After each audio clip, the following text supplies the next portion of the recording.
Good morning, friends. This is 100 Kanji learning techniques. My name is Shirab. Let's repeat very briefly what we discussed in the previous videos. So, I beg your pardon.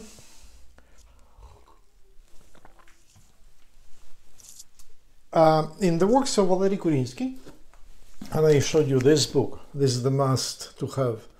And if you speak Ukrainian, this is even better.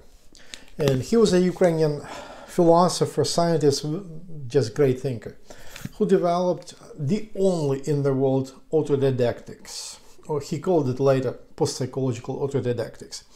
So if we want to learn something and succeed, and so it's better to have these books and to use them, read them very often and as many times as possible, because there are thousands of techniques which are important.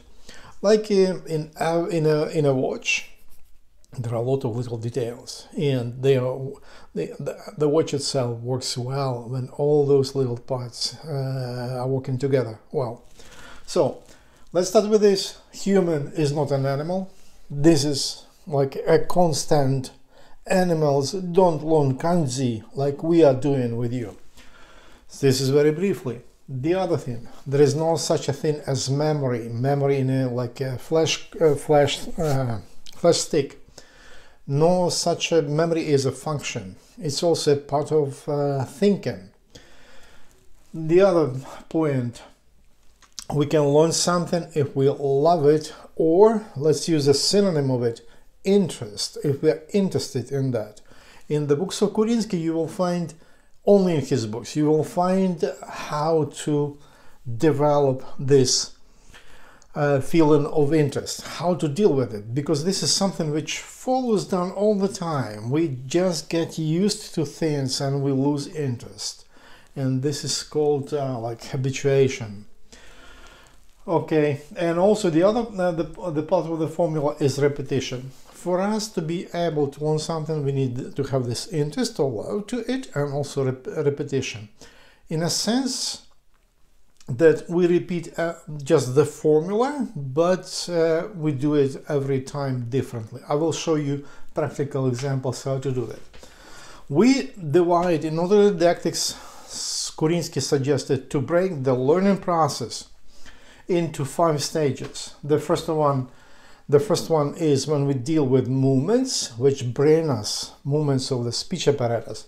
First of all, this is the book in which he gives the theory, autodidactic theory and practice, and he uses 3 foreign languages. He shows how we should work in order to learn those foreign languages. I apply this to Japanese, but I speak only about this part of Japanese, which is about learning kanji. So we break down the learning process into 5 stages. The first one, on which we are with you, is about movements of the speech apparatus, for us to have proper sounds. Then there are movements, words, passage techniques, reading with blank spaces, and then the 5th stage is when we read everything and we understand simultaneously. So the books usually don't consider these stages of learning. Let me see how it fits. So in the last video we spoke about the speech apparatus. Okay, let me okay, so this is hiragana. In other words, this is some kind of Japanese alphabet. There is also katakana, and it is written differently, but the movements of the speech apparatus are the same. What is important for us to remember, that in Japanese the focusing point is here, where the bone meets the flesh of the nose. That's where too we send all the movements. This is also quite a new concept in learning languages. Without it, our movements will be just complete mess, complete disorder. We will not be able, and that brings to disorder in our mentality, in our psyche, which feels and which forces us to quit. Then, the shape of the tongue is very important also. In English, the shape of the tongue is like this, and the focusing is here. In Japanese, the shape of the tongue like this. It is relaxed, and from this position we make all the movements, sending them vectors of the movements. We send them here at this focusing place. The decoy, for us to be able to tune to a certain language, in this case Japanese, we need to use a word or phrase for us to tune our speech apparatus to that language. I suggest we use arigato, arigato. In this, there are some sounds which are quite difficult for foreigners, for those who want to make them. And I will show to you, yes. First of all, this sound, this line of sounds, because here it's a syllabic system. And sound r, r, r, r. We do this, it's here, ra, ri, ru, ra, ro. From this position, we put the tip of the tongue like this, and we make one stroke on the hard palate. And it will be r, ra, ri, ru, ra, ro. That's what we need to know. And about this one, this is, but it's simple. It's explained. There are always problems in explanation. It has, there are several ways how to pronounce it, like usual n in, but with Japanese tongue, it will be here. It goes here, n, n, n. Then it like and here, which is like in a word king, king, king, king, king, ring. So we need the back of the tongue. It touches here, it will be ring.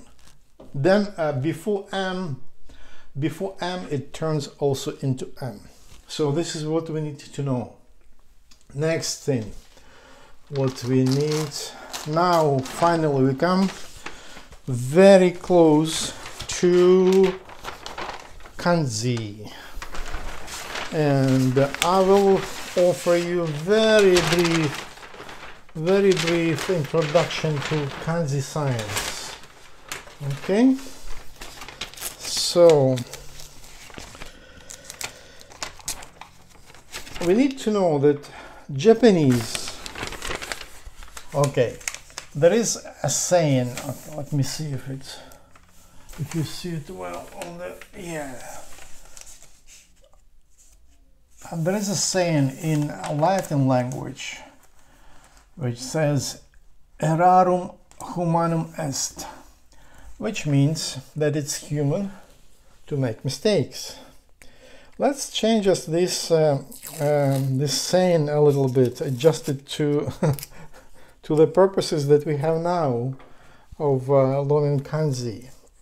And Kanji, let's say, it's something that we write, yeah, these are signs. And so we can use this saying like this: scriverum, scriberum, humanum est. In other words, it's human to write. We humans, we want to write, we love to write, and also later on we love to write as a kind of art. So this is how we come to Kanji. Very briefly, at the beginning, people in China were drawing just the sun, yeah, and it was the sign like this, you see, very exactly like the sign. And they used bones, and they used some kind of instruments, probably a knife, in order to portray what they saw. Later on, they thought, oh my God, it's very difficult to write this because it takes a lot of time. And I want to say and write more. So they switched to this sign, and that became the sign.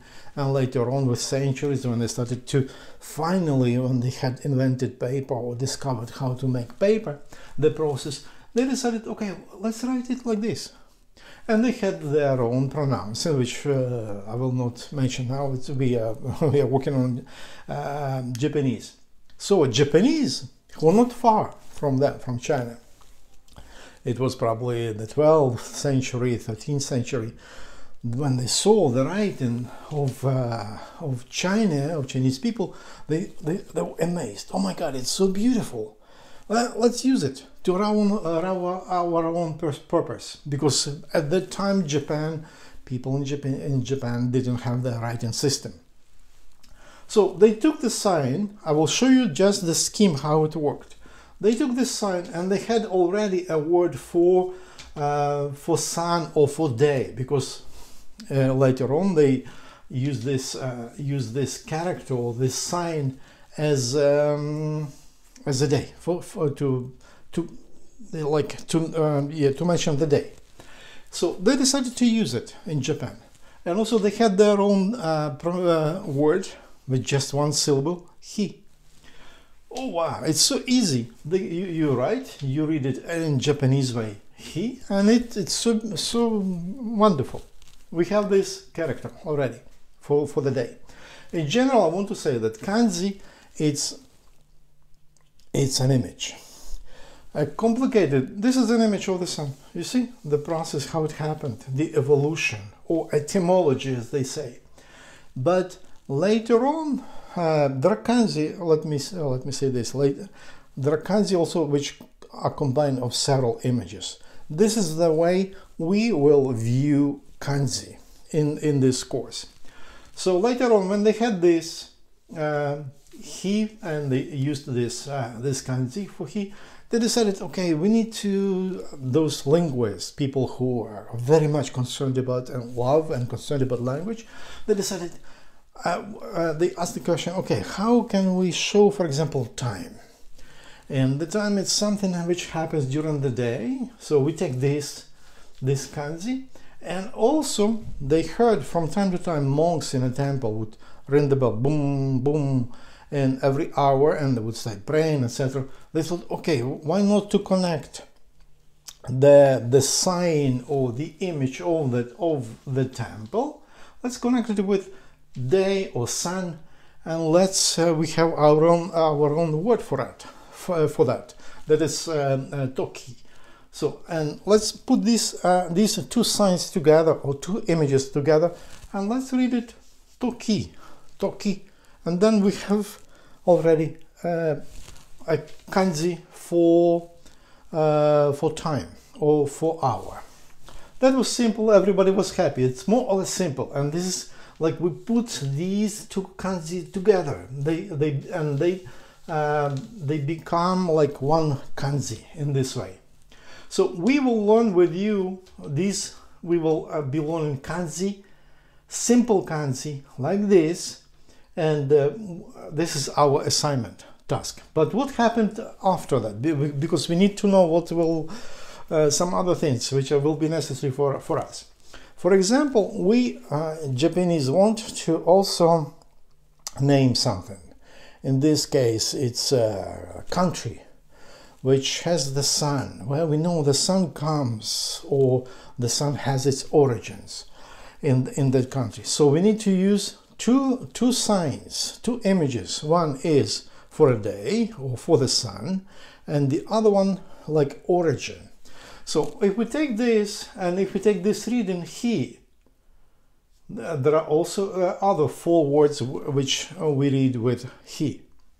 Okay, it's already a problem.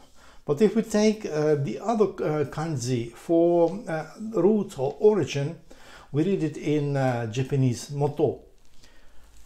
There are 20 other words which we read also moto. So it's a kind of confusion. If we read it hi moto, it will be very difficult to understand what it is about. Very difficult. So somebody had an insight and told, okay, why not to use Japanese reading, Chinese reading? Because all of this before, it was Japanese reading, he, toki, and Japanese reading is called kun reading. So, but now somebody suggests, let's use Chinese reading, or at least how we hear them speaking. And so we take we take nichi for the day or for the sun, and also we take hon. And we have, if we put them together, just we take this syllable and these two, and we will have home.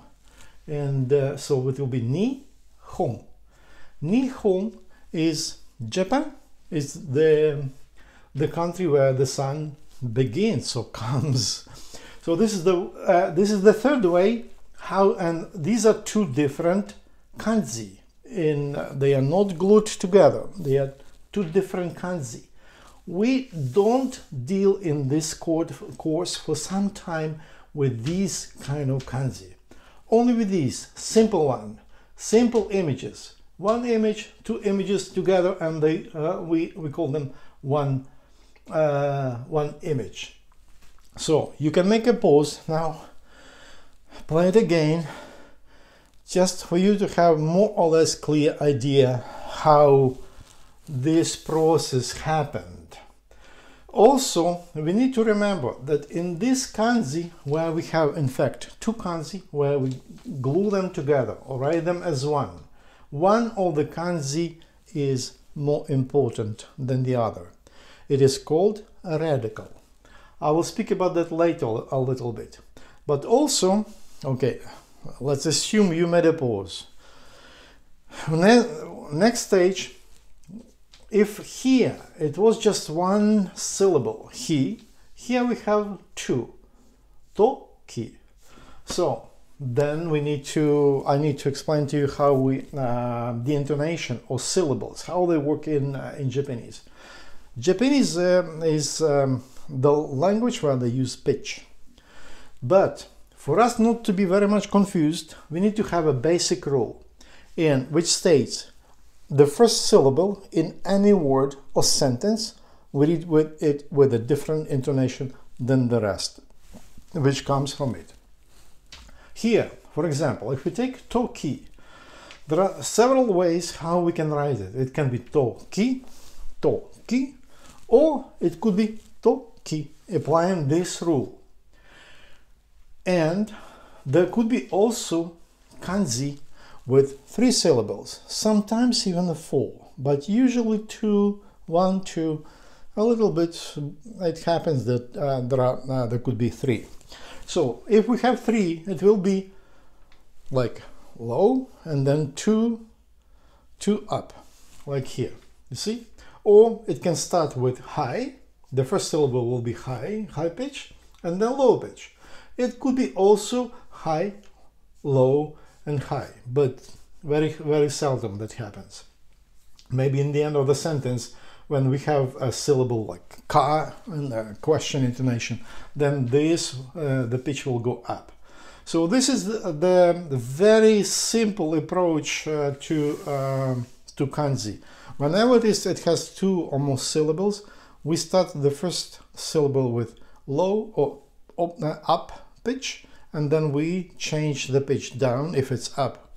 For example, to-ki, if we say to-ki, then we go down. If you say to-ki, when we start low, we say to-ki. So this is the most important concept to remember. And then it will be simple, it will not confuse us. We don't need, there are dictionaries where for every word they show this intonation. Please don't look at them, because you will be, on later stages it's possible, but at the beginning it will be so confusing to us. It will just destroy, it will just so much information that we will not be able to use it. And also we have to remember that in sentences, usually they start low and then there are different intonations. So it will not be the same intonation in the sentence. And there are several types of intonation, and it will be, anyways, starts low, and then the first syllable is always low or up, low or up. That's it. What we know, we need to know about intonation or a pitch, picture of using the pitch in Japanese. Okay, one more concept. Now you can stop. Take a breath, maybe there is a need to replay it again, and we will continue. So the next, I spoke about the radical, you see, that one of these kanji or one of these images is more important in a kanji. That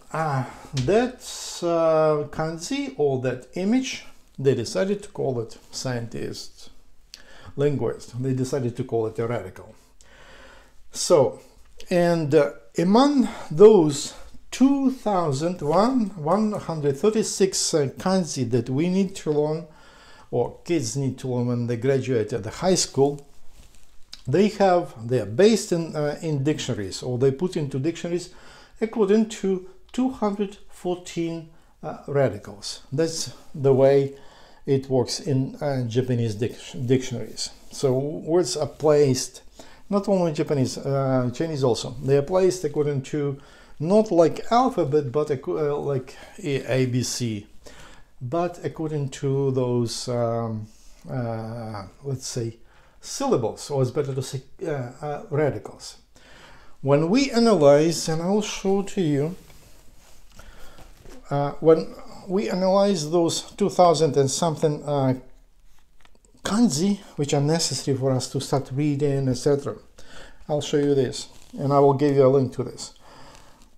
They came to conclusion that only if we know 48 of them, you see, 48 of those kanji, radicals is better to say, then we will more or less know the meaning, or at least a part of the meaning in those kanji. Excuse me. So I will give you the link, and I suggest you to learn those 48 kanji, because now our life becomes so easy. We learn 48 and we have access, or we feel that those 75% of kanji now they will become more familiar to us. And then, okay, how do we do it? Let's use the tool of cards. I told you that I will show you the cards. So, and the cards we make, this is my concept of cards, and I will have a special program about them where I will give you more information. But for now, we just write, we take a card like this, you see, I developed especially for you. Okay, we divide into 3 parts.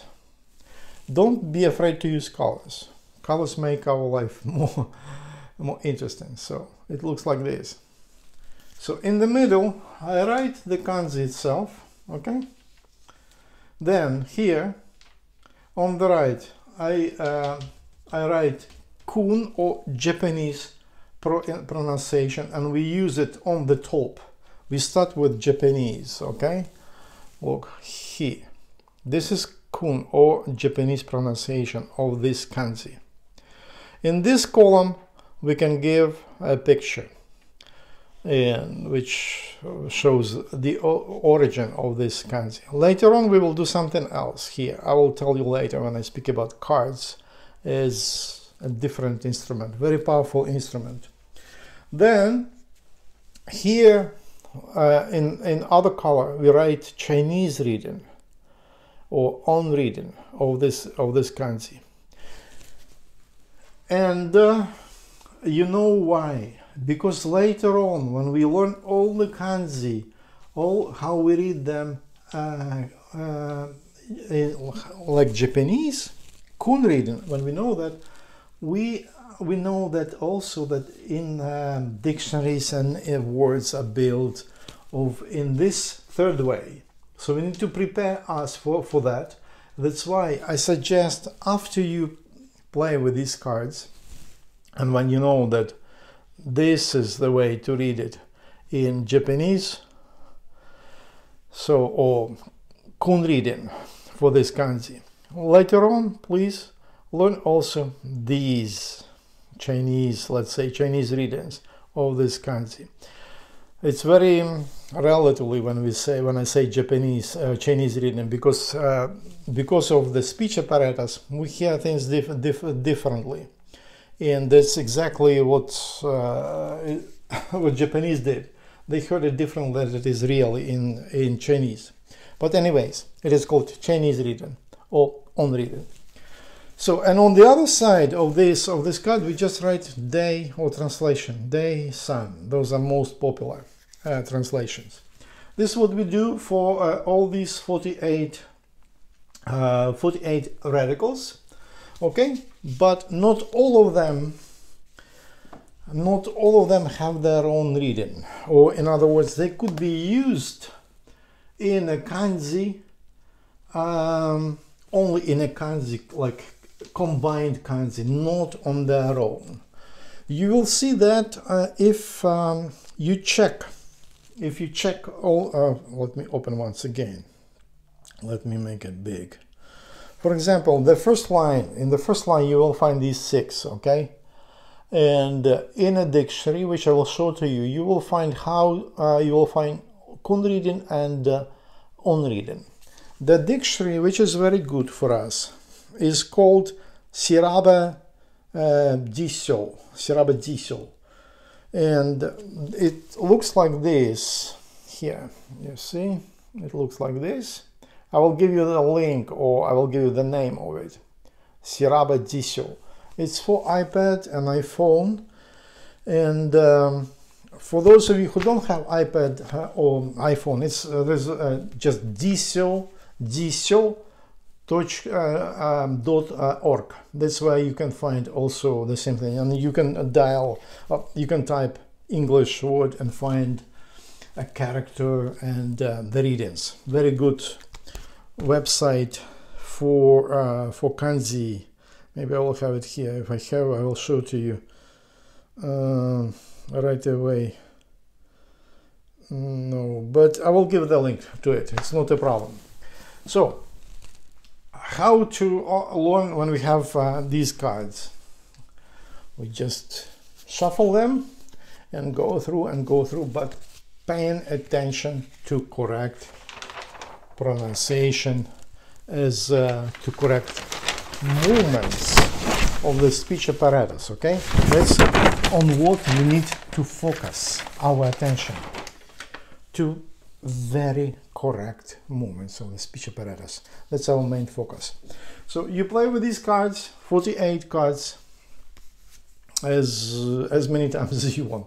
I believe that in a day or two, maximum in 3, maybe 5, depending on the time you have, you will be able to learn it. And by the next program, we'll have some other techniques to consider.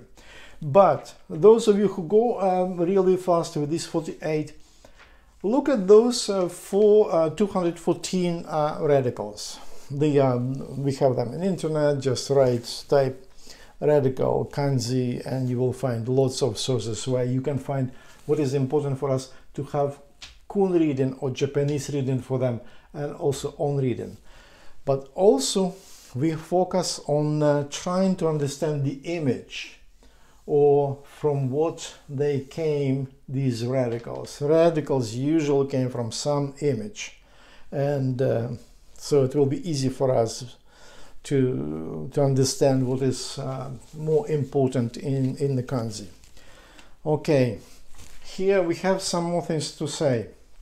At the same time, we need to start working with books.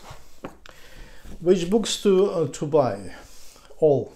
We need to buy all the books, because even the book which is very good, we get adapted to it, and that's why we lose interest, and it makes no sense to learn anything if it's not interesting. So, but the books can be different. We need books for different levels, as I showed to you. For this level, when we start just the beginning, for the beginners, this is the best book. It's kind of a glossy picture here, image, but the book itself is the best for the beginners. Later on, you can buy also this one. This is also very good for those who already passed this. And there are 5 volumes, or 5 levels of this book. You see, 2, 3, 4, etc. and order them in Japanese Amazon. It's easy. It will come, for example, to Ukraine. It comes in a week, maybe 7-8 days, and I get the book. So this is the best among all the books I have. There are lots of books in Russian, and but this is the best for the beginners to start learning Japanese. This is the best. I have also Japanese Grundkurs der modernen japanischen Sprache. Very difficult. It's impossible to start with this book. It's no, it will not work. You will just quit. So that's how do we need to approach a book as a masterpiece. What is a masterpiece? You remember Pietà sculpture of Michelangelo in Rome? So that is a masterpiece. Poems, so let's say To Be or Not to Be, Hamlet of Shakespeare, that is a masterpiece. Kobzar of Shevchenko poems, that is also a masterpiece. So we need to approach these books. Sometimes, yes, maybe even we don't like something, but we need to tune ourselves that this is the masterpiece. It will be better in that case. And also, one more rule which I developed for myself: we keep the book on the table only when we are learning. When we don't go to something else, we put it under the table, on the shelf, in the drawing box, whatever, but we don't keep it in front of us. Okay, so the assignment for you before we move to the next video that I make for the next time, it will be to learn these, at least these 48 radicals. Some of them are kanji, and some of them are used as separate words. Sometimes I used only within other kanji, like this one. So this is it. Probably this is it. Okay. God help Ukraine in these difficult times, and all the best. If you like this video, please share it with others and put likes. Also, you can put your questions. If I can answer, I will definitely do it.